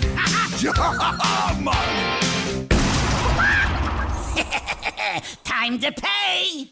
So, Aggro Warrior, we've been kind of alluding to its existence for weeks now, and I figured since it's doing very well after the nerfs, now is a good time to talk about it. So, the deck list we're going to be talking about today is the most popular Aggro Warrior if you head on over to HS Replay and give it a look-see. There is, however, a very popular version that is what I saw as the original version that runs Grom. So, I'll also be making some allusions to the Grom variant of Aggro Warrior. But I would also like to start things off, Jocelyn, with a bit of a podcaster's note. Because for the purposes of today's conversation, you and I are going to be using the term Enrage as shorthand for any minion ability that becomes active when that minion is damaged. This used to be called Enrage, and for reasons none of us understand, Hearthstone removed this keyword from the game. We, however, here at The Angry Chicken, reject Team 5's reality and substitute our own. So we're going to use the word Enrage today because there's a lot of what would be called Enrage cards and Enrage type effects in this deck. Yes. It's kind of what makes the deck go. Yeah. It just is Enrage. I don't know why they ever took it away. But anyways, yeah. I was more or less fine with it, but now that this archetype is here and it works really well and it's super fun and I love it, I want Enrage back because now I'm just like, have to be like, oh, it has all of these while damaged mechanics. Like, that's not fun to say. No one wants to say that. No. Yeah. No, but really the big thing that makes this deck go, if I had to point to a single card, is Bloodsworn Mercenary. This card is so freaking cool. It did come in with Uldum, so as a reminder, if you do not remember what this card does, Bloodsworn Mercenary is a 3-mana 3/3 with a battle cry that reads, choose a damage-friendly minion, summon a copy of it. And this means, Jocelyn, that not only can you do really stupid finishers with Leroy Jenkins, if you can damage him, which of course you can, Inner Rage is 0 mana. Yep. And Leroy Jenkins does not have 1 health, so you can make that work. But on top of this, it means that Court Crown Elite is back in a warrior deck. Yeah, just in general, this card, the Bloodsworn Mercenary, I mean, it's one of the cards that we thought would be super, super good when it was first announced. And the only reason that it really wasn't was because it didn't really find a place in what were the most popular warrior decks. So Bomb Warrior doesn't play it, doesn't really have a use for it. Same goes for Control Warrior. So an aggro variant is where this card belongs, and it's disgusting in a good way. Like, it just, because you not only summon a copy of your damaged minion, but you also get the 3/3 body for 3 mana off of the mercenary. So, I mean, I've been able to do absolutely ridiculous things with Inner Rage and the mercenary, and not even sometimes having to have Inner Rage, because you also have some of those reborn minions like the Temple Berserker. So you're literally not doing anything that you wouldn't be doing anyways. And then all of a sudden you just get copies of things with 3 and 4 attack. And also you have this 3/3 on board that can attack again next turn. And it just becomes so easy to take control of the board and just be able to go face that, like, you very rarely have to trade. Most of the time when I'm actually attempting to like control the board at all, it's using my weapons to protect my minions. And it just, like, this deck can get so out of control because of Bloodsworn Mercenary. Yeah, absolutely. It's very good. The other thing I'm really excited about is that Livewire Lance has found its way into a deck. It found its way into this deck, the Grom variant as well. Because we were looking at this, we're like, all right, it's a 2/2 weapon for 3 mana that gives you lackeys when you attack. Like, that's great. Why wouldn't I want to do that? And Warrior was one of the classes that got lackeys, but didn't really, because the original lackey spell that they got, it just not a very good card. Didn't see a lot of play. Basically saw no play in decks that wanted to actively climb the ladder. But here we are with Library Lance. So here we are with Warrior playing lackeys. And the new lackey that adds health and taunt actually has quite a bit of utility in this archetype, because it's really nice to give these damaged minions like more buffer. Because that's like you think about all like the most popular aggro deck right now is Murloc. We've been talking about it for a month now, and both Murlocs run the Cold Light Seers, so they have ways of buffing their entire board of Murlocs, and that's kind of like what really lets that aggro deck get through. The worst thing is Control Warrior because they have just so many ways to full clear the board. But otherwise, with the prevalence of Hunters and Explosive Trap, I don't think aggro would really stand a chance right now. But because the Murlocs can buff their whole board, they can get through those Hunter traps. And things like Rampage, which is the 2-mana give a damage minion +3/+3, and also like health buffing off of those new lackeys. You can now also get intentionally damage minions through what would otherwise be board clearing effects. Yeah, and that's actually a really good point you mentioned, the new lackey, the Titanic lackey. The fact that it adds 2 health to your minion and also gives it taunt as opposed to healing your minion means that all of your like enraged damage minions get more health than they're supposed to, but don't then lose their whatever their enraged buff effect is. They don't lose their damage status. Exactly, yeah. Which is so key in this deck. So, I mean, you're able to, like you say, get around some of those board clearing effects like Explosive Trap because Hunter is super popular right now. But, you know, you're not actually hurting your playstyle or your deck in order to do it. So when you can, and I mean, obviously it's a lackey, so it's 1 of 6 to actually get the one that you're looking for. But when you do, it really helps this deck. So Livewire Lance is one of the things that you might consider keeping in your mulligan. Yeah, it has, I mean, looking at stats, it has a very high win rate when kept in the mulligan. I certainly keep it when I see a Livewire Lance. So let's talk about the mulligan, because Livewire Lance makes the cut for me. But other than that, I mean, it's Warrior, and you're still running Town Crier and Eternium Rover, which means you want to keep Town Crier and Eternium Rover if you can find it.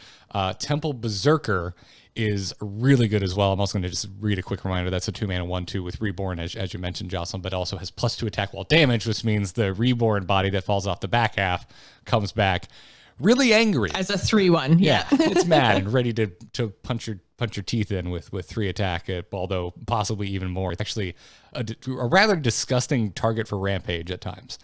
Because it can. Well, that's the thing. It's a really good target for Rampage, but it's also a really good target for the Mercenary, right? So I feel like Temple Berserker, if you can kind of guarantee that you're going to get that down on 2, then you're going to be in a really good place, because it's just these Reborn minions become so difficult to deal with. Like, they're just such a big pain in the butt.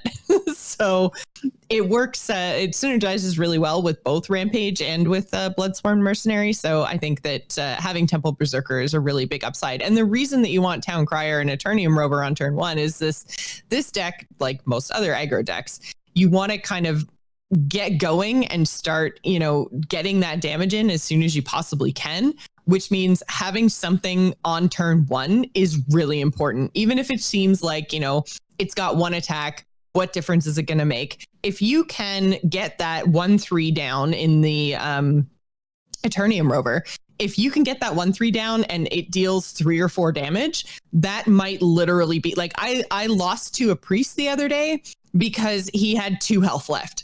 And then all of a sudden had a whole big wall of taunts and healed up a whole bunch and everything else. But the point is, if I had a 1-drop that had hit his face even 2 times, I would have won that game. And that's the kind of line that you ride with aggro sometimes. So getting those 1-drops, even though it seems possibly inconsequential because it's only 1 damage, getting those down, and especially if they stick and you can start hitting them in the face, it also means it's yet another thing that your opponent has to deal with, right? So you're looking for tempo. You're looking to get on the board as soon as you can. So having 1-drops is really important in any aggro deck, but obviously this one as well. Yeah. And Town Crier also draws you rush minions, and they're all good here. Obviously, I get really excited when is a really good one. Yeah, but there's also Restless Mummies in here, and that card's just insane. It's just a crazy good card. Especially with coin, because holy crap, can you clean up on turn 3? Yes. I mean, we already knew this from the Control Warrior, but here you are with an aggro deck that can also just like keep its board pressure because of the Restless Mummy goes a long way to keep your board pressure safe with coin. So it's good. And also, like, the thing is like I wouldn't mulligan for things like Flunky or Frothing Berserker. Like I wouldn't like search for them or intentionally keep them. But really, any of these lower cost cards, if you do get them, I really found myself like as I was learning the deck, the number one thing that kept entering my mind is don't be too precious about this. And that was basically true about really any minion in the deck, because you top out at 5 mana. Everything is basically an option most of the time in this game. And so I was finding myself in a lot of cases with less than wonderful hands going, all right, well, let's just drop a Frothing Berserker on a naked board because they're gonna have to answer it. And you know what? If they don't, cool. Next turn you have a Frothing Berserker that can attack that turn, and your deck has every card has a way to make that thing bigger. It's wonderful. Basically every card. Well, and I mean, Frothing Berserkers, obviously coming from basic classic, they're something that have been difficult to deal with. That 4 health is a pain in the butt if you're trying to get rid of it on curve. Like if you can drop a 3 mana Frothing Berserker, there aren't a whole lot of classes that can just straight up deal with that right away. I think like it's a Priest very unique... with Shadow Word Pain, and maybe other warriors if they're going into turn 4 and have drawn the Restless Mummy. But those are like the only 2 times that I've had to worry about my Berserker getting cleared. Every other time, especially against Hunter, which I've been seeing a lot of, you put that down against Hunter, or oh my god, a Quest Druid? Quest Druids, man. I drop this on 3 and they just cry. Like they have access to bees and swipe, but never seem to have it. Well, and plus they don't want to play those things, right? So right. Well, that's the thing too. And floating the mana, right? And even if they do have it, cool. You just bait it out of swipe. You don't need to worry about that anymore. Cool, you just bait it out of bees. I'd be more afraid of swipe than bees because of the nature of the damage minions in the stack. There's a lot of 1 health minions going on over the course of playing a game with this aggro warrior deck. So swipe would scare me. It's also, I would also beware other aggro decks like the Murloc decks. Like they do have ways to buff their charging minions and get rid of this Berserker in a single run. But also it's like, well, they played out a buffing Murloc and they played out one of their charged Murlocs. That's not the end of the world. Cool. That's not going to come off. That's not going to come off of their 7 Murlocs when they play it all in one turn. And they don't have an extra charge from hand to maybe eke out that last little bit of damage to win the game.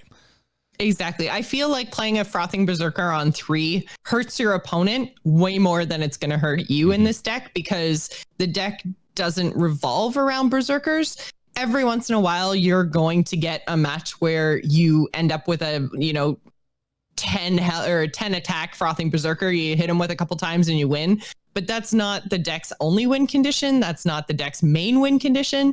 So yeah, they can get out of control, but they usually bait removal, and it usually means that your opponent is in a worse place because of what they've had to do to get rid of it.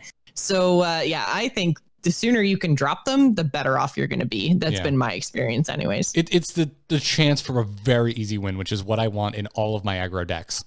All my favorite aggro decks always have that chance for just a snowball, like 0 effort win. But you're absolutely, everything you said is absolutely correct. It's a good card. It's so unique too. It's a warrior unique card, but it's like statted like a priest or a druid minion. Like it's health heavy. It's wild that this card is still in this game.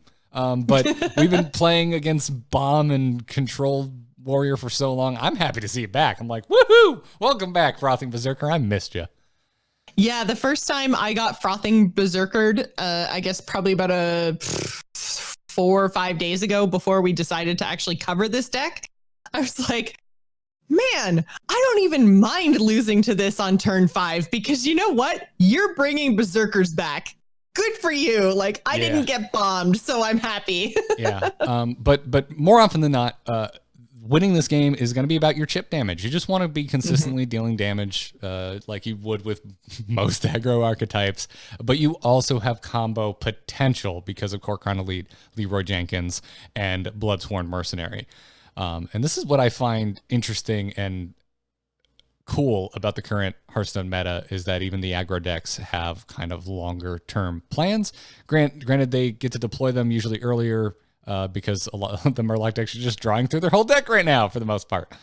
But it's still unique to kind of the meta we find ourselves in. And this is really no exception. Like, this deck can easily survive to later turns, and the more mana this aggro warrior has, the more chances for like duplicated Leroy Jenkins shenanigans you have.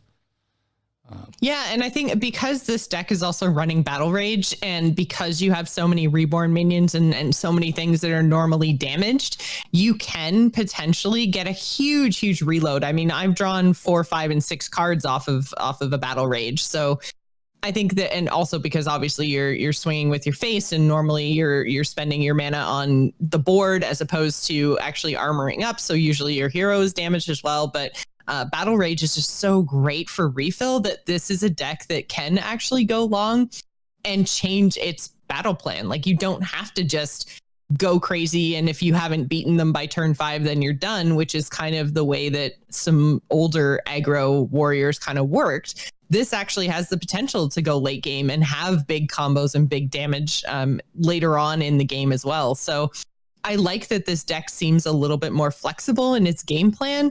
And yeah, you can have those crazy games that end by turn 5, but you also have options late game if it doesn't. So I'm enjoying playing this deck. It's been quite a while. I mean, I was messing around with Murlocs. Like, we've all experimented with Murlocs. You guys are trying to climb the ladder. Don't lie. So, I'm not experimenting. I'm claiming Murloc as my main right now. Yeah. But yeah, like this deck is a really nice change from a Murloc deck, I think, if you're looking to go down the aggro road. Absolutely. You know, if you're sick of Murloc Paladin, there's Shaman Murlocs. If you're sick of Murlocs, Aggro Warrior. Also, if you just want one of the more unique decks I've played in recent history, I'm giving it to Aggro Warrior. Other than the new quest decks, I mean, they're all like crazy unique. Yeah. Like, they're doing stuff we didn't know was possible. But Aggro Warrior uses mechanics that we are very familiar with, that have existed throughout the entire history of Hearthstone, to do something new and something exciting. I really like this deck, and it's got a solid win rate and really good matchups across the board. Yeah, and to be honest, I don't remember, and maybe I'm just like totally blanking, but I don't remember an aggro enrage specific warrior. Like, I remember Pirate Warrior, but I don't ever remember somebody just going, like, being successful going down the enrage route. And I really feel like the Bloodsworn Mercenary is the thing that makes this deck go like that, combined with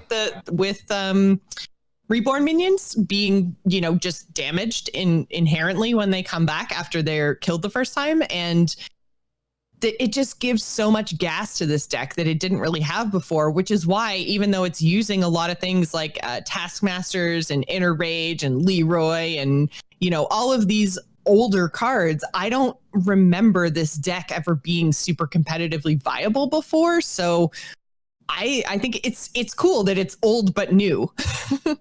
Yeah, exactly. That's a good way to describe it, and it's not unlike Pirate Warrior. Like the Enraged synergy kind of reminds me of Pirate synergy, but it's not. It's obviously not exactly the same. But it's still a different. Yeah, it's a different synergy. So yeah, totally. So go check it out. As far as matchups to watch out for, Control Warrior and Bomb Warrior are really bad. The Grom variant, which I mentioned, however, has a slightly worse matchup against most of the field, like in terms of like most of the meta right now, but it has a way better matchup against Bomb Warrior than the non-Grom version. But I personally haven't been seeing a lot of Bomb Warrior, so I'm definitely slamming the non-Grom version of this deck. Yeah, for me personally, I haven't seen a whole lot of Warrior or Mage since the nerfs. It feels like everyone's experimenting with other things, and this aggro version of Warrior is better against all the other things. I have been having some trouble with Combo Priest, but I feel like that's just me playing against Combo Priest and not leaning enough into the aggro idea of this deck. I feel like I'm constantly worried about them making a giant minion, so I'm trying to keep their board clear while also trying to go face, which just doesn't work that well. And so what I should be trying to do is just beating them before they beat me, basically. Yes, probably. So like, I realize that's a shortcoming on my end of piloting this deck. But it does have a really close matchup against both Combo Priest and Quest Shaman. It's about 50-50. So just try to beat them before they can do their super powerful things, basically. Secret Hunter as well is a really close matchup. You're going to have to be on your toes for that one.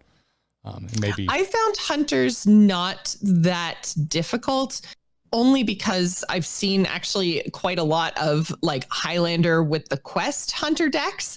And so they're trying to put like tokens down and stuff. And I'm like, yes, give me more little things that I can kill to buff up my berserkers. Good God, I wish I was fighting that. What wonderful universe are you in?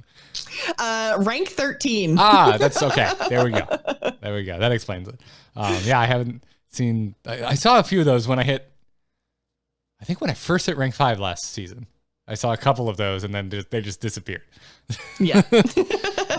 But yeah, boy, that would be I've been great. in the glorious part of the ranks where I've just been having fun. Imagine that. I know, right? So I'm loving my 15 to 10 meta. We have fun down here, you guys. Like purposely not hitting 10 so I can just stay down where the fun is. We all fun down here. Yeah. It is this Friday, right? We finally get to go see It Chapter 2 this Friday. I think that's it. I'm really excited for that. I can't wait. I totally got that reference, by the way. Yeah, I know, because it's Stephen King is something I understand. It's a movie you have actually seen. Oh, wonderful. Well, go check it out. We've got links in the show notes to both the main version of this Aggro Warrior that we've been talking about today and also the Grom variant. You can always find those at amove.tv/TAC. This one, you will click on the episode 330 post. The show notes are always linked at the very bottom. Look for that Google Docs link. I can't help you if you're on mobile. Google Docs and mobile don't seem to really get along. Wait till you're on a desktop, y'all. But before we move into crazy game stories and bring this show home, we have one more sponsor to thank today, and that means it's time to talk about our underwear, Jocelyn, because today's sponsor is MeUndies. They're back. They're here to change your underwear? I mean, not literally. Not literally. I was like, where is he taking this sentence? What is happening right now? No, it's dude, we love MeUndies here because they really do make like the softest, most comfortable underwear I have ever owned. They also make me think about my underwear, which is something that prior to MeUndies wasn't a thought. It was just this thing that you have to have. But MeUndies informed me that underwear can not only be more comfortable, but also really fun because their prints are off the chain. You should go get yourself some really fun MeUndies prints because holy crap. Especially if, you got a significant other and you don't warn them about them ahead of time. And then it's like time for bed. And they're just like, oh my God, why are there mermaids on your butt? Or pizza. Pizza. I have a matching pizza set now. So nice. It's like, nice. Boom, surprise pizza. Yep. But they also have like comfortable loungewear, onesies. It's all this micromodal fabric that is just super soft. It's the softest material ever. Sometimes even when I have company coming over, sometimes I'm just hanging out in my MeUndies lounge pants. It's wonderful. It's good. They're pants. It's not underwear. They also have, they make other items of clothing. So go check them out over at MeUndies.com/TAC. If you've never checked them out before, you can go and get 15% off your first pair. You're also going to get free shipping. You're also going to get a 100% satisfaction guarantee by going to MeUndies.com/TAC. And also if you're out there, y'all, it makes a good gift, like a birthday coming up or something like that. You don't know what to get them, and they've got a good sense of humor. And if they don't, there's always the loungewear. That's a good, less, intimate intimate gift. But yeah, go claim your 15% off. Get super comfortable. Lounge around your house. I know you're all sitting there playing WoW Classic 8 hours a day. You want to be comfy. And be comfy while you're doing that, for sure. And then the rest of the hours, you're slamming your Murloc games trying to climb the ladder. I get it. I see you, Angry Chicken listener. Do it in comfort. MeUndies.com/TAC. We thank them for their support, and we thank you for writing into TACpodcast@gmail.com because that means we get to play this bumper and talk about crazy game stories. The whole world gone crazy. You're in trouble now. You got it!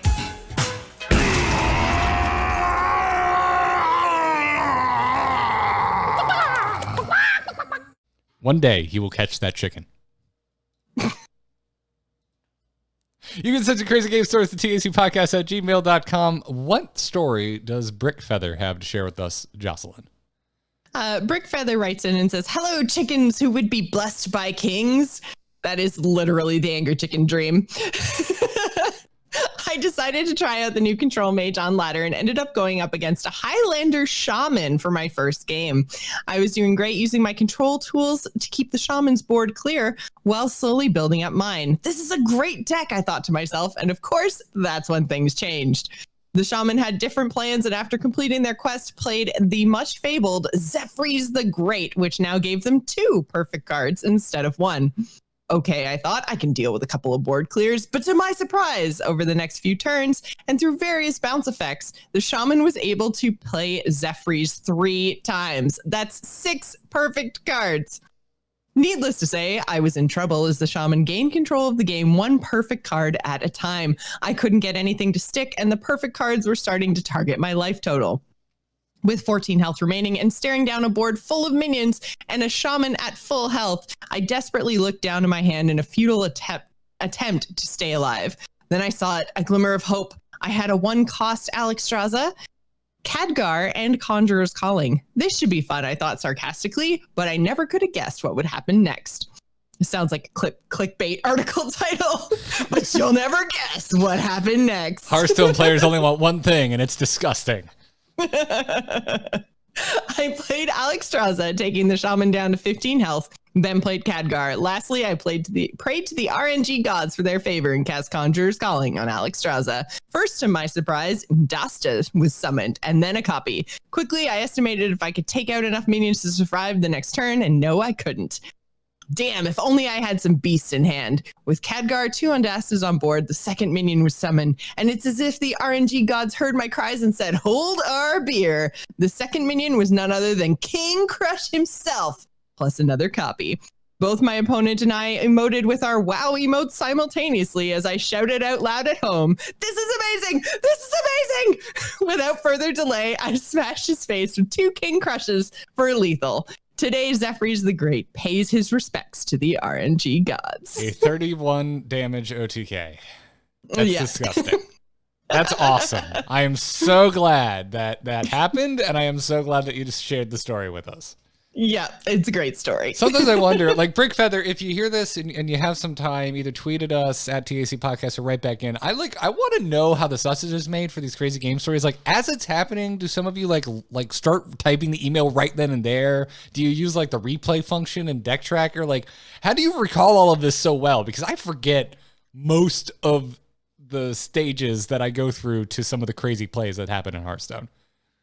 I like to think that they just have like Notepad running in the background and they just start taking notes on every single game. They're like, I'm going to get a crazy game story. I know it's going to happen. It could be this one. I need to record it all in ridiculous detail just in case. We have crazy game story diehards that like their life's goal is to get a crazy game story on the show. 100% those people exist. Cool.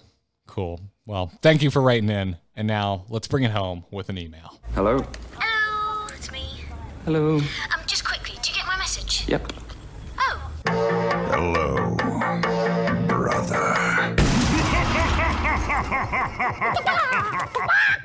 You can send your emails same place, tacpodcast@gmail.com. If you're supporting us over at patreon.com/TAC, go ahead and link your Discord to Patreon because congratulations, you're in the patron-only Discord. You can also email us there. Well, you can message us there. It's not technically an email anymore. It's like a Discord message. Anyways, Hey Tall Man wrote in this week and says, cheers, chickens. Last week, you had a quick call for Wild players to chime in with thoughts on the Barnes nerf. Within the past few months, I've been averaging between ranks 10 to 5 in Wild, so I think I would throw my thoughts into the ring. Obviously, the first place everyone's mind goes is Big Priest, and I have to say, in the higher ranks, the deck was not as prevalent as one might think. Some of the most popular decks before Uldum released were faster decks, which would sweep the rug out from Big Priest before they could really get going, namely with decks like Odd Paladin and Quest Cyclone Mage. After Uldum released, the lion's share of competitive decks have been the various singleton lists, thanks to all the tools that came with Uldum. I've even been seeing quite a bit of Reno Hunter, Shaman Mage, Warlock, and Priest. more than anything else in my games. So with all of that in place, what about the Barnes nerf? Honestly, I don't think it will change too much as far as appearance rates of Big Priest. The 5 mana slot before was often a weird spot for the deck where there were 2 main options: Mass Hysteria if Barnes had not been found, or Eternal Servitude if the 1/1 copy had been killed the turn previous. After turns 4 and 5, the next big tempo turn is 6 to play Shadow Essence. So, in my opinion, the Barnes nerf doesn't step on the toes of any huge tempo turns too much, as it doesn't conflict with any other super important mana costs. Also, with the meta being hugely singleton decks right now, Big Priest may still find the time to wait a turn to play our least favorite stage director. Still, it is a change that is overall way more healthy given the degenerate things that the card can pull off, and it will certainly be enough to kill the deck if aggro comes back in a huge way. Overall, since Oldhim has released, I think Wild is in a really good place, and I have had a blast crafting insane singleton decks with cards like Zephyrus really giving license to do almost anything. Certainly worthy of checking out if you're not one to do so. I love that this became, like, this started as the Barnes nerf, not that big of a deal, and turned into, like, a perfectly crafted tourism ad for Wild. Right? Yeah, like, dude, hey, tall man, Blizzard should hire you to get people to play Wild, because this reads great, and I'm like, oh man, I hadn't thought about I did when we were doing card reviews. Obviously, my brain kept going to Wild, as did yours, but now that we're here in Uldum, and we also it was followed by a relatively speedy balance update, I've just been laser focused on Standard. Yeah, me too. Absolutely. Damn it, Jelson, we need to get in and try some of these singleton decks. Yeah, I did play Wild on launch day, but I haven't gone back to it since, unfortunately. And it was a lot of fun. Although I also felt a little bit bad because I felt like I was beating up on people because I was playing down. Like, I started at Angry Chicken rank, so I felt a little bit bad about that. But yeah, Wild is super, super fun and seemed to get a lot of attention in this past expansion. And I was a little bit worried about going into Wild, I'll be honest, because, I mean, Gen and Baku were so oppressive in Standard that I assumed it would be the same way over in Wild, and it would just be odd even decks everywhere. And I'm like, I don't want any of that. But it really seems like there's a lot of variety over there. And I think I agree with Tallman here that you should absolutely check out Wild if you haven't lately, because it's a lot of variety. It's a lot of fun. There's, there are big, super crazy things, but everyone's doing big, super crazy things. So it doesn't feel bad. It feels like, oh my God, we're all having fun. Very much like the feelings I get out of the Dalaran Heist, to be honest. It's like I get treasures and I get crazy broken combos and things, and I can do ridiculous stuff. Wild feels very similar to that. I think Wild is finally getting to a not necessarily balanced, but a place where everyone can do broken stuff. And it seems like Wild is kind of coming into its own as like the vision that the Hearthstone team kind of had for it originally. So if you haven't checked out Wild, then I would recommend it, because there's a lot of really cool stuff going on over there now. It's feeling like truly Wild. It has achieved its namesake. And yeah, I think the new singleton help did a lot to kind of further that. So yeah, it's rad. I'm with you. I after Gen Baku went to Wild, I was like, I'm gonna stay out of there for a while. I've seen enough of those guys. Exactly. But they haven't taken over Wild the way that they did Standard, which is it's a really good thing. They're still obviously out there, but I literally thought I was gonna every single deck be facing either Gen or Baku one way or the other. And it hasn't worked out that way. So there are bigger fish to fry in Wild right now. Yes. This is what we're getting. We're heard from a lot of Wild players, by the way. Hey, Tallman just kind of, I think, encapsulated a lot of the comments into a nicely written email here. A lot of comments on YouTube and everything from folks saying, yeah, Barnes probably not necessary. But I also didn't see anyone like complaining. If anything, it was close to like, it just feels late. Like, this would have been fine last year, but now it feels a little unnecessary. Yeah. But I don't think anyone's like really been out of shape about it. So anyways, keep the emails coming, tacpodcast@gmail.com. That's going to wrap it up for this episode of The Angry Chicken. Check out patreon.com/TAC if you would like to support the podcast. It's always going to be free. Listen, we're not going to take The Angry Chicken, throw it behind a paywall. That would be insane. Why would we do that? But we would like to ask you to consider heading on over to patreon.com/TAC and chipping in $1 or $2. Every little bit helps. I know we've got producers, and that we really appreciate their help. The big backers helps a ton, but every bit helps. So head on over patreon.com/TAC, and there's quite a few perks over there for you. We appreciate the support. And speaking of our producers, thank you to Declan H, Chauncey, and Cheesy Bob for the major support that they give to the Angry Chicken. Other than that, the whole back catalog of episodes, you can head on over to either amove.tv/TAC or youtube.com/amovetv. If you're listening to this somewhere and you're not subscribed, podcast-wise, you should go get yourself like a good podcast catcher. I would recommend literally anything except Stitcher. We're on iTunes. We're on Spotify. I like Pocket Cast. I think it's like a couple bucks for whatever phone you happen to be using. I also just found out they have a desktop client, and I'm now using it, and I love it. Not sponsored at all. This is just my favorite podcast application. So I would recommend that. But if you're listening to The Angry Chicken and you're not subscribed, we don't mention it that often, but you can subscribe to podcasts, and it helps us out quite a bit if you do. So give us a subscribe. Other than that, Jocelyn, where can people find you? You can find me on Twitter and Twitch. I'm at Joss Plays, and I'm just going to plug Extra Life again. So again, if you guys are looking to donate or would like to share the link and spread the word, link is in our show notes to my donation page. Thank you guys so much. The support every year has just been absolutely amazing, and the just watching the Twitch streams and driving those numbers up, you guys have been so supportive, and I'm looking forward to doing Extra Life again in 2019. I would like to promote my Twitter, Scared Art. Go check it out. Into the Nexus, still going strong, still talking about Heroes of the Storm. I would also like to promote the Twitch stream, twitch.tv/amovetv, because I have been streaming WoW Classic because it's got its hooks in me really bad. And it's kind of the perfect game to stream because, like, you're leveling, you can look over to the chat, you can interact.